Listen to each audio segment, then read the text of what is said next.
the Legislative Budget Chair and the Office of Finance and Budget Director, Senator Joseph Agustin, and Steve Guerrero. Good morning. Good morning, Chris. First, Senator Joe, when you hear from people like Mr. Espinoza, I mean, what is your reaction to that? Because we did have Dr. Okamoto on earlier, and he was calling out the legislature and this budget, and the fact that we're not seeing enough funding for our public health officials. And we just heard from public health earlier about how they don't even have enough nurses to conduct community testing because GDOE's nurses have to go back to school. And we've been hearing all kinds of crazy stuff about quarantine. Yeah. So what is the question? Because our understanding is that the governor's office has CARES money. They have funding for public health. There's funding for GMH. Are you saying, or Dr. Akamoto is saying that there's no money there? They're not hiring anybody? Or are they asking that, is there any way to convince DOE to delay the starting of the school year so we can maintain some participation by DOE nurses? What is the bottom line question? Okay, all right. Then what is your reaction to what Mr. Espinosa was saying? Let's just start there. Well, I know Mr. Espinosa. I know him personally. I met him on several occasions. I've known him for many years. What he was saying was, the only part I caught was that, he arrived. They didn't even have his meals ready. They didn't give it to him. They gave him crackers. The folks that are supporting the folks that are in quarantine, they need to be very mindful of what's going on and who's being quarantined and at what time they're being quarantined. They need to set up a program. I'm just surprised that with all the issues he's brought up that I call the tail end, is that it should never have happened. There should have been a means to get food to everyone quarantining. If the quarantine station already identified, they provide breakfast, lunch, and dinner. There are restaurants out there. Go get the meal. You already committed to it. Go get the meal. Give it to the gentleman. Give it to the ladies, whoever, and provide them what they need. Mr. Espinosa, he needs to take his medication. That should be a no-brainer. And if public health is not there or GMH folks not there, we can't be blaming soldiers now. Soldiers are not doctors. The folks that need to be on site should be the proper folks. Soldiers are there to service, guard, and ensure the security and safety of everybody. But they're not the right folks that need to participate to Mr. Espinosa's needs. Yeah, that should have been an easy one. Yeah, and the reason is because public health has a shortage of nurses and personnel to even do community testing. And obviously, if these guys are talking to the guard, maybe public health, I don't even know. Do they even have anybody there? We don't know. Well, you remember, Chris, that in the beginning of this quarantine, they had a bunch of folks there monitoring and high-paid folks monitoring. What happened? All of a sudden, what did they run out of money? What's the next excuse? There's a requirement. You have the proper people at the proper place to take the appropriate action. The other folks there, the National Guard people, they're not there as doctors.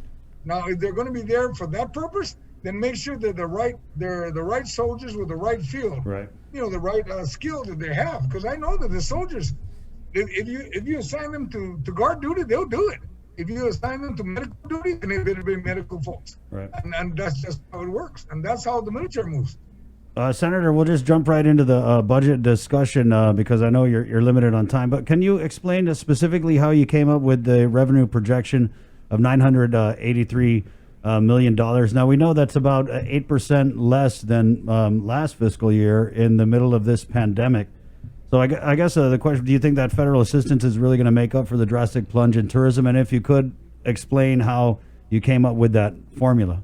Okay, well, let's start out with, when you asked about the 900 million, we start out with first, the general fund we're looking at is 775.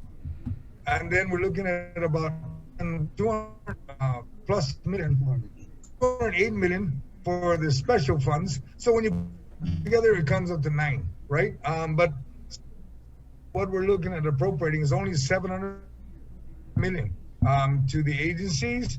And when we identify the special funds, by law, they're dedicated, they're specific to agencies for a specific purpose. And we're trying to get that lined up the way it should have been lined up for many, many years. and you know, and that's one of the gosh, that's one of the hardest thing to do. But we're doing our best to try to get everything to start getting lined up, and you know, it's going to take a while because you know you got to change I would say the bad habits of the past and fix it so that it'll be right, and then we can move forward. And then you know, there are a lot of special funds out there that don't mean anything. They're actually flattened out. There's no money going into that. And then what was your next question, Chris? Well, I wanted to ask, so you have the revenue projection, right? The 775 million, right? That's what you said? That's correct. Okay. And so what about how that's going to break down to each particular agency? I think Senator Teresa Lahi, she had written a letter earlier this week about how they hadn't received adjusted revenues or agency appropriations. Do you guys have that as you head into session? Well, you know, Chris and Sabina, I gotta let you know that number one, every senator in the 35th Guam legislature was called into the Office of Finance and Budget and was sat down individually and given a briefing of exactly where we stand, where we got the 775, and every senator that had no oversight of an agency was briefed specifically, if I'm correct, Steve, and Steve's right next to me. His folks sat down and briefed them about what is projected that their agency will get or could receive, and that was and then for the senators that are not overseeing any agencies, they were given a general briefing, and if they had any specific questions, they were given specific answers. Mm-hmm. So for any senator to say, well, I don't know what my agency is getting, wrong, you were given a briefing. Now to claim otherwise, I have 4 or 5 folks that sits down during the briefing, and we open it all up and we say, this is what we're looking at, this is what we're projecting based on historical data, based on what's been happening in the past, and coming up with a more conservative approach to the budget, because if it doesn't go positive, at least we were very conservative, and if it doesn't get any better today, we're going to have to go lower. Why didn't you do that, Senator? If things don't change, it's not going to get any better. Why meet individually behind closed doors? Why not do it in committee of the whole? No, it's you know, just for transparency's sake. You want to call it a closed door, but they were all called in so that they all understand what's coming down by Monday. Is that a private meeting or is that a public meeting? Well, I'm not going to claim it to be a public because I didn't do a 5-day notice, but if, any of the senators that walked in were briefed the same thing. It just seems like there's a veil of secrecy behind this whole process that's a little unnerving. No. Well, what was the difference? I'm sorry. What was the difference between the administration's revenue projections from January to what you came up with recently? What was the difference in numbers? Yeah, their initial request was, over $1 billion. Since then, we've been working with the administration to try to refine and finite this number based on current information that we receive on a daily basis. So based on the CERs that were coming in over the last 5-6 months, it gives us kind of like an overview of what's been happening recently, which has never happened before in such a short period of time. So from the revenue base, they projected, they brought it down. We've actually brought it down for about 106 million. So it's no longer a $1 billion request. It's below that. Right now, it's roughly running about 951 million. So there's been an adjustment in it. So far, we've agreed to this level. There may be some adjustments even by the end of the day. It just depends. But by the end of the day, we will have a fixed number to put a bill together for FY21 budget year. Are you guys getting input from the administration on that bill? Or are they going to give you a bill? We have been working with the administration on a daily basis, trying to get some input from them, their information. So the answer is yes, absolutely. Mm-hmm. So what about cuts?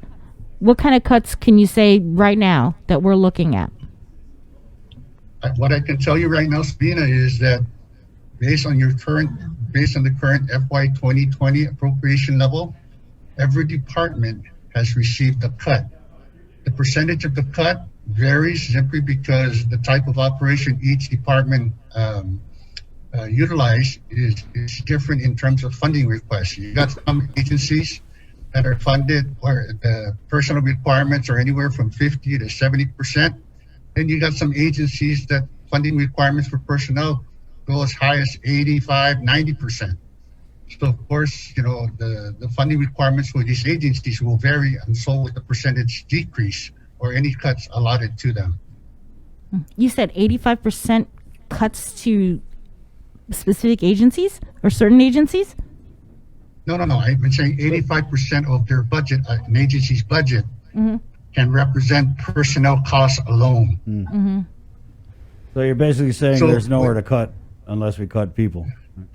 On some of these agencies, Chris, it's going to be very tough to cut. And if we do cut, say we did it across the board, equal cut, some of these agencies wouldn't have sufficient funds to cover the warm bodies on board right now. Are you cutting public health? Every department has been issued a decrease in their appropriation. Yes. Cutting GMH? It's difficult.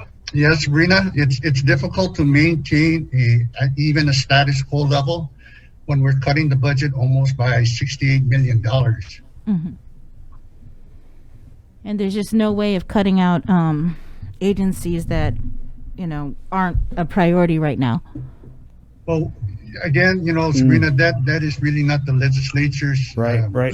Yeah, Steve. task. So when you guys go to Adelup for your secret budget meetings, you don't ever say, "Hey, Adelup, why don't we just agree to maybe cut these deputy directors, maybe rescind the hiring of the CAHA director, 100,000." Are they offering any type of savings ideas? Because I know what you guys are going to say. If we talk about the deputy directors, again, it's going to be, we're infringing on the executive branch, but that doesn't stop the executive branch from doing it on their own and saying, hey, yeah, we know we have the authority to hire these deputies, but we want to save money, so we're not going to, or we're going to vacate the positions Well, Chris and Sabrina, we have to remember that since March, I've been asking for a realignment. I've been asking for a revised budget.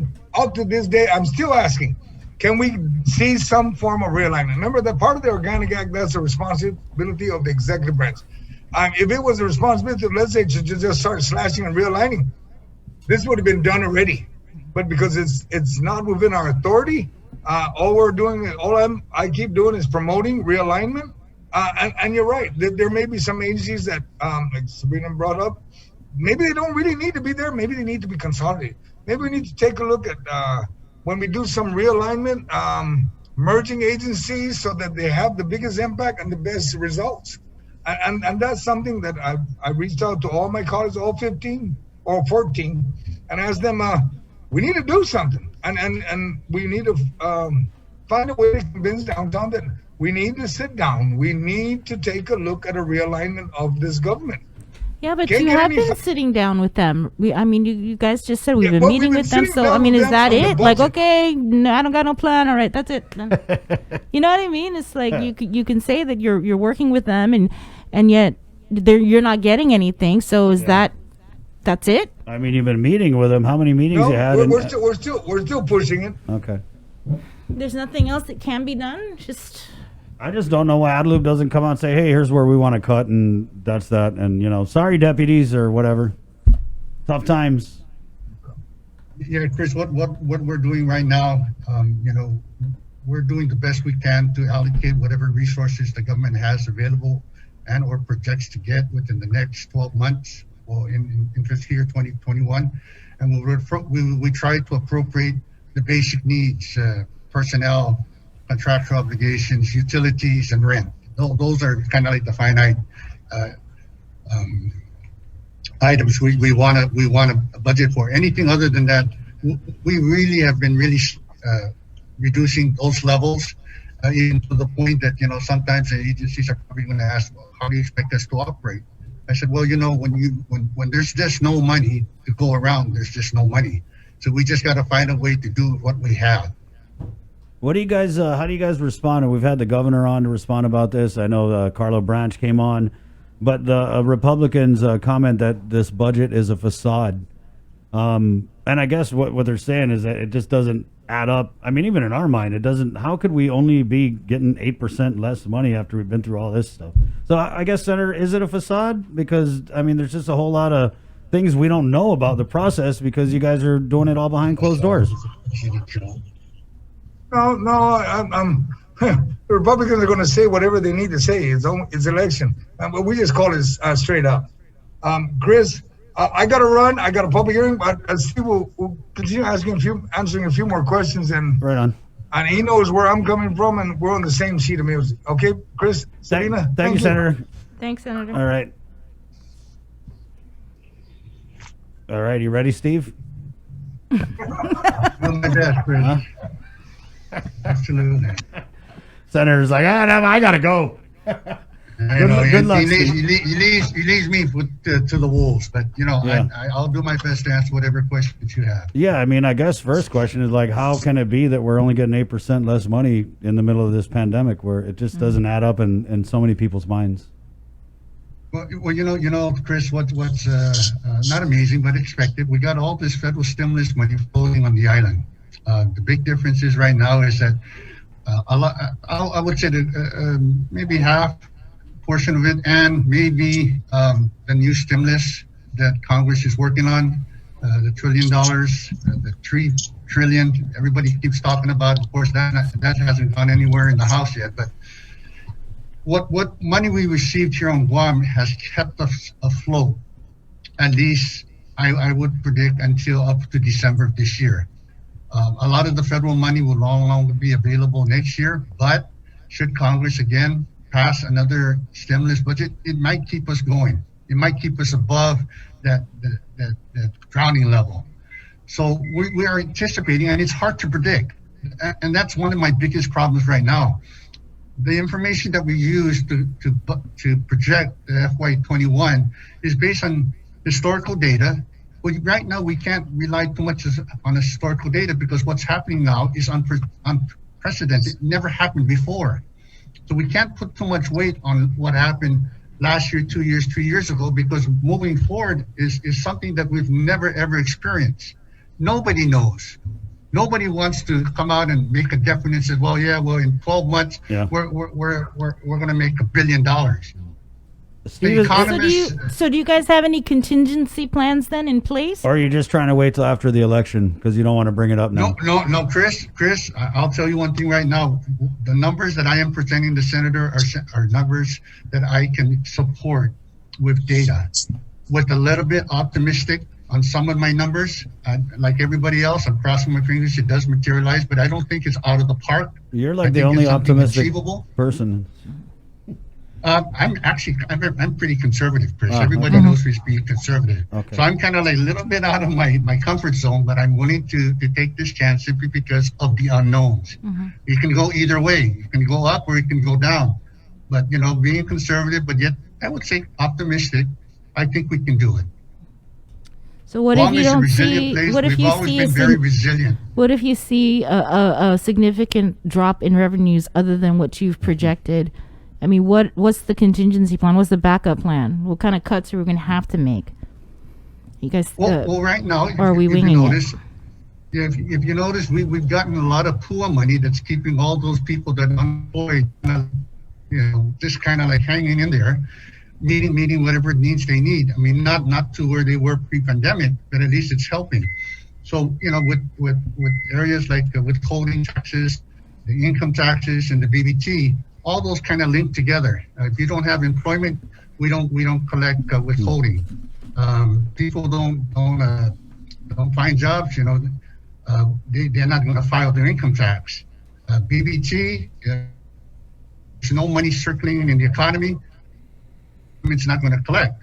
But like I said, all this money that's floating, and with the help of the military and all the other activities that's continuing despite what's happening, is keeping it, like I said, afloat enough to get us by. How long is the biggest question? recovery period, I've heard periods from 1 year to 3 years. I mean, if it's going to take 3 years for Guam to recover, we're all in really troubling time. It's going to be a real difficult time, and nobody would know what the heck's going to happen. Steve, if push comes to shove, though, what GovGuam austerity measures would you recommend? For example, reduce work hours, furloughs, since we all know that payroll is obviously the biggest expense. Yeah, and payroll for GovGuam is the biggest expense. Right now, I mean, if we don't hit our revenue target levels, then there's several options that can be taken, especially on the austerity side. And I mean, GovGuam has gone through it before in the past. Right. When we come to really difficult times. Those measures are still on the table. They're very much viable if we wanted to use it. How much and to what degree just depends, again, what the collections of GovGuam will be and what it can sustain its operation on. What are those measures? So, I mean, what are those measures? You can talk about 32-hour work week. I mean, you can even go more than 32 hours if you need. I mean, Saipan, I think, it was down to 2 or 3 days a week kind of thing. But those guys were suffering. You can do there's early out. That's a option if Guam wants. I mean, it may cost government of Guam a little bit more to get these guys early out simply because of the payout of the lump sum with the annual leave and stuff. But I think long term, even another 2-3 years, it may save government a lot of money. But you also have that. You have the furloughs. That's an option. Yeah. I mean, the government has a lot of. You could cut the deputy directors. She has directors. A lot of options at her disposal right now. What about like cutting the deputy directors? Again, that is an administration's. That's part of the administration's authority to do that. The only thing we can do right now is, the legislature appropriates. Yeah. Yeah, so but you guys are buddy. So much. You're buddy with the administration, so you should be like, hey, come on, Gov, let's go, let's do it together. You know me, Chris. I like to say that's the problem. I'm too, buddies with them. I'm a working buddies with them. Absolutely. Well, buddy, we've got to wrap this up.